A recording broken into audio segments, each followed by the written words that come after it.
Rahim, 9 after 8 o'clock. Welcome to the show. It is the 2nd of March 2022. And as I've indicated, the big international story is the invasion of Russia into the Ukraine. And as I said in my introduction, up to now, we have been covering that story from a Western media perspective. Online this morning, I'm very pleased to welcome the press-attaché of the Embassy of Russia to South Africa, Alexander Arefiev, and we are going to be talking about the Russian perspective on this invasion. There are two sides to every story. We're trying to be as balanced as we possibly can, and let us understand why this has happened and why the entire Western world particularly is up in arms and horrified that this action has or is taking place. Alexander, a very good morning to you. Welcome to the program. Good morning. Thank you very much. Okay, these are very, very tragic events that are unfolding as we speak. But I also understand that there was an address on the 24th of February by the president of the Russian Federation, trying to explain to the people of Russia why this action is necessary, because undoubtedly in Russia itself, there are people that are pro this war and there are people that are anti this war. We've also been hearing and seeing that protesters in Russia itself, Russian people, have been obviously locked up. They've been thrown into jail because they've been protesting against this invasion into the Ukraine. So, you know, there are such divided opinions within Russia itself about this. So where do we stand on this position as far as Russia is concerned? We do know that one of the biggest issues is because of the NATO presence in that region, and that Ukraine wants to become a member of NATO. How does that threaten Russia? Well, first of all, with regards to the protest actions and the public opinion in Russia, I would like to say that, well, desire for peace is natural for all human beings. We understand that. And I can say that the special military operation is not Russia wanted to do, is what Russia had to do, because the West and the Kiev regime, the Nazi Kiev regime, left us with no choice, unfortunately, because for 8 years they have been bombarding the Donbas region, the Lugansk and Donetsk, Lugansk and Donetsk People's Republics, their territory. For 8 years, there's been a humanitarian crisis in eastern Ukraine, a literal genocide of Ukrainians, Russians, and other peoples. And the West turned a blind eye on this. Instead, it just pushed forward its selfish and narrow political interest, this NATO agenda, with complete disregard to human sufferings. And as a desperate move, as a desperate cry for help, Lugansk and Donetsk republics asked Russia to intervene, to stop further casualties, to stop further violence. So the objective of the Russian military operation in Ukraine is not the occupation of the country. No, the Ukrainians are not our enemies. Because we're brotherly people and our destinies are deeply intertwined. We cannot possibly be enemies to each other. So Russia and Russians have no problems with Ukrainians, but what we do have problems with are NATO and the Nazis who took power in Ukraine after a constitutional coup in 2014. Nazism nowadays, unfortunately, to our deepest regret, Nazism is now the official ideology of the Ukrainian state, because there are Ukrainian nationalist and ultra-nationalist marches, torchlit processions held in Kiev and various Ukrainian cities under protection of police, mind you. So this is actually one of the many proofs that it's a state-supported policy. And Nazism in the middle of Europe cannot do any good to anyone. And instead of addressing this issue, the West was turning the blind eye and actually praised the rise of neo-Nazism in Ukraine. As long as it was channeled against Russia, everything was smoothly for the West, and they approved it. But from Russia's perspective, It's nothing else but the appeasement of Nazism. And we all know what happened last time when the appeasement of Nazism took place in Europe. World War II, that that took lives of millions of people around the globe. So Russia intervened not to start the war, but to prevent the World War and to stop the war that the Kiev regime was conducting against its own civilian citizens for 8 years. And yeah, of So, course, the public all right, opinion can be Alexander. divided. As I said, desire for peace is natural.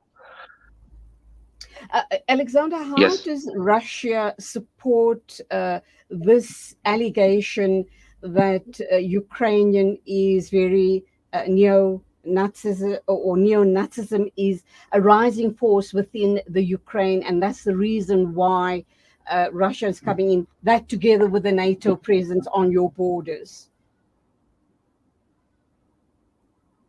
Well, the photos of the torchlit processions are well in public access via internet. It will take you 2 minutes to find these photos. There were like, for example, the photos of the torchlit processions in commemoration of Stepan Bandera, who is now revered as a national hero in by Kiev regime. But the thing is that Stepan Bandera is just a little tour back to history. Stepan Bandera was a Nazi collaborator from Ukrainian Nazi collaborator. Him and his accomplices are guilty of horrendous war crimes, including the Volhynia massacre, where 50,000 people were killed, slaughtered, including women and children. And these people are now revered in Ukraine. How is that not Nazism? And not long ago, the president of Ukraine, Volodymyr Zelensky, declared that the Kiev regime wanted to redevelop nuclear weapons. Well, Nazism with nuclear weapons, this is an apocalyptic scenario because they could easily there is a threat that they could use the nuclear weapons against the Donbas region or any other country.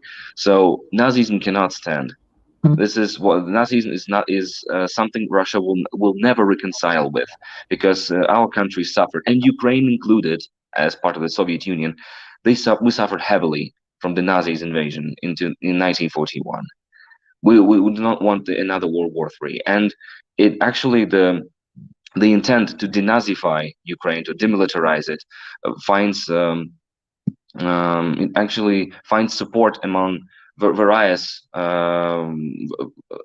various groups of Russian population, of various confessions, mind you, because the Muslims, the from the Caucasian regions, they volunteered to join Russian force to stop further atrocities committed by Kiev regime. They even photos of mass graves of civilians in eastern Ukraine. Those people were killed by constant bombardments by Kiev punishers, by Kiev regime punishers. There are children in Donbas Mm-hmm. who were Okay, born in people. 2015 and 2016. Just imagine, if they're from 2015, they're about 7 years old now. They're about to go to school, but they cannot because they keep getting bombarded by the Kiev regime. All they've seen their entire life was shelters. They were born in shelters. They've been living in shelters so far. This is a nightmare. This is a humanitarian crisis. Russia describes it, and it is actually. It is nothing else but genocide, literal genocide. And Alexander, why the is West, when it comes Alexander? to the Can I West, come in here? Can I come in here? Why is the mm-hmm. Western world, why have Yes, they yes. never, why has the Western world not brought up this issue in the past? The whole issue around neo-Nazism that is now Mm-hmm. evident, prevalent in the Ukraine. And it's the first time I'm hearing about this as well. So why are the Western world ignoring that? Because it would be a threat to them as well. And obviously Ukraine's Yes, immediate neighbors as well. Poland and all of those countries, because it would be a direct threat to them. And nobody has said a word about it up to now. exactly, exactly. This is the tragedy of the situation, actually, because, well, the West, especially Washington, who's far away from Europe, and actually it complacently believes that the Nazis will not attack it. So they wanted to channel it against Russia. So it's just one. It's telling how the German Chancellor Olaf Scholz reacted to our president's words about genocide happening in Donbass. He described it as ridiculous and funny. Well, where Russia does not see Nazism and genocide as funny things. Maybe it's funny in the West, maybe it's ridiculous in the West, but not to Russia. So we had to intervene to stop this massacre, to stop this nightmare, literal nightmare that Donbass has been living in for 8 years. And because, well, the West took the line of confrontation with Russia. We didn't choose this. Russia never chose this. I remember we discussed here with Salam Media the Russia's proposal of the security guarantees agreement. Remember, I believe I told you about it before. So this was our diplomatic effort to resolve all the issues peacefully, but all we got in response from the West was arrogance and complete disrespect to Russia's position. We've been trying to convince the West to use its influence on Kiev regime to at least to stop bombarding the civilians. It's okay we have political differences, but don't kill civilian innocent people. But no, Okay. our pleas fell on deaf ears, and the West. This is all Alexander, politics. This is all right, politics, and the absolutely. line of confrontation that the West regretfully chose against Russia. Absolutely, you're right. It's politics. I'm sorry. It's Come again? international politics. It's international politics at play here, and every country is going to make themselves look good. Politics and propaganda at play here. But that being said, you're talking about the killing of innocent people and children in Donbass. But as we speak, we understand again via international news or Western media that up until yesterday, 136 civilians and 13 children have been killed by the Russians in the Ukraine. That's a very sad situation, is it not? And it's almost as if, well, people in Donbass has been killed over the past 8 years, and you probably are doing exactly the same in the Ukraine. No, it's not exactly the same. It's not exactly the same. So we believe that we see how the Western media is trying to portray this as a move of retaliation from Russia, but it is not. As I said, we are not enemies to common Ukrainians. We're only after the Nazi regime. We have no problems with Ukrainians, and there are humanitarian corridors where we're providing the support for the civilians, and we do not target the civilian infrastructure or civilians in Ukraine. Only military infrastructure uniquely. This was stressed on numerous occasions by the Ministry of Defense of Russia and other Russia's officials. The problem here is that the Nazis, they are hiding behind the backs of civilians because they've been deploying the anti-air guns and other heavy equipment into cities, into civilian localities, because they know we will not shoot because the civilians are nearby. This is terrorist tactics, basically. They're using their own people as human shields. Can you imagine the cynicism of the situation? They're hiding behind the civilians. They're hiding behind children. They're hiding behind elderly people and women. They use them as human shields to stop, to stop Russia's military operations. But we're not using force against the civilian infrastructure or civilians, because, as I said, we came not to conquer. We came not to occupy Ukraine, only to denazify it and to demilitarize it, just All to right. erase the threat of the global war and to bring peace. All right, we are in day 7 of the Russian military action. The whole world is up in arms about this military action by Russia. There is fear all around the globe. The entire world has just come out of a 2-year lockdown because of the COVID pandemic. And just when everyone thought it was going to be okay to venture out, we have this Russian military action. is there still an opportunity for diplomatic talks? We do know there were diplomatic Mhm. supposed talks 2-3 days ago, but they didn't proceed successfully. Is there still an opportunity to avert a large scale mayhem in the Ukraine and the rest of the world? What is it going to take for Russia to stop the military action? We also know that sanctions have been imposed on Russia. There is the fear that Russia will retaliate by cutting off gas and oil supplies to the rest of the world. So, where are we on those issues? Well, I would like to first, before I start answering this question, I would like to first draw a very distinctive line between the West and the world. The West, well, tries to represent itself as the world, but it's not the entire world. That's what I wanted to point out first. Yes, of course, Russia also had high hopes for the post-COVID era, and we're just climbing out of it. But unfortunately, the West, in its arrogance, just didn't leave us with any choice. Just continued to pour oil on flames of this humanitarian disaster. There is still hope for diplomatic resolution because, yes, you're completely right. There are, in parallel, there are diplomatic talks between the Russian and Ukrainian delegations, which is now taking place in Belarus. According to reports from Russian media, the new round of these negotiations will start today. So we hope we'll achieve some results there. But the problem that hinders the entire diplomatic process is that Ukraine is not, unfortunately, is now an independent party in these talks. What I mean by that is that the Kiev regime is still heavily influenced by the West. So it's been the entire Ukrainian position has been masterminded by the West, because, well, at first they agreed to meet with the Russian side, then they disagreed, then they started putting ultimatums, then they agreed. Well, after all, so it all comes back and forth.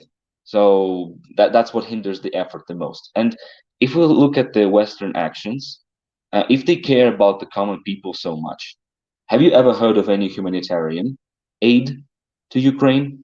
No. The only party that was been providing the humanitarian aid was Russia. And it has been so for 8 years in Donbass because Russia was organizing the humanitarian convoys to the Donbass region. There were over 80 of them. A lot of trucks came in with humanitarian support. And one of the slogans of those support, if I may put in this story here, one of the slogans of these humanitarian convoys were "all the best for kids." We brought toys, books, and what kids would find interesting and useful. And there are photos on Instagram of Ukrainian soldiers sitting beside the box with mortar shells. And you know what inscriptions on those mortar shells say? Mhm. All the best for kids or for children in Donbass. So this proves better than words what has been happening in Donbass for 8 years. And now, even now, when Russia intervened with its military operation, the West, instead of looking for diplomatic support, goes for further confrontation, for further sanctions, for further upping up the stakes, for further pouring oil on flames, because they still provide the Kiev regime with weapons. Not humanitarian aid, but with weapons. Right, right. And You see? I want to add on to that point, Alexander. Hmm. We know Yes. that President Zelensky has been pleading or literally begging the West for armaments, for arms. They've reached out to Germany, and Germany has, Olaf Scholz has committed to Hmm. supplying them with weapons. This all unfolded yesterday. How does the Russians feel about that move, knowing that Germany is going to be sending a lot of arms and armaments to Zelensky for their supposed protection against the Russian military invasion? So that's the one issue. Also, the Russians' position on the support of the Ukraine by the USA and the UK, very especially in light of all these sanctions. So, if you could please just reflect on those matters, because I do believe they're pretty serious. They are indeed very serious, and thank you for highlighting them. Because, well, Russia is obviously displeased and disappointed with this move, as the official representative, spokeswoman of the Russian Foreign Ministry, Ms. Maria Zakharova, said that, well, unfortunately, and this is another time in history when the weapons made in Germany will be used against Russian soldiers, with an obvious reference to World War II and the Great Patriotic War, as we dub it in Russia. Yeah. So this is nothing but an attempt to further escalate the situation, just to further escalate, because, well, the weapons supplied to neo Nazis that are hiding behind the civilians cannot do any good, and well, this confrontation is just a whole, is a piece of the puzzle, just a piece of the entire picture of the West's confrontation with Russia, because Russia came up initially and has been coming up for 30 years since Soviet Union collapsed with peaceful resolution of any conflicts, of any issues whatsoever. Yet the West just kept violating its own commitments, violating its own promises to Russia. They expanded NATO towards our borders, and to our natural response with we cannot hinder our security like that. They just kept pushing forward. And they used, unfortunately, the tragedy of the situation is that the West is using Ukraine as a pawn, if I may put it that way, against Russia in this geopolitical game. This is horrible. This is terrifying, because using the entire nation as a pawn, this is inhuman. And I would like to point out, as being Russian myself, that there are only the two countries that suffer most from this conflict are Ukraine and Russia. It's heartbreaking for us that our brotherly nation had to be in this state of affairs right now.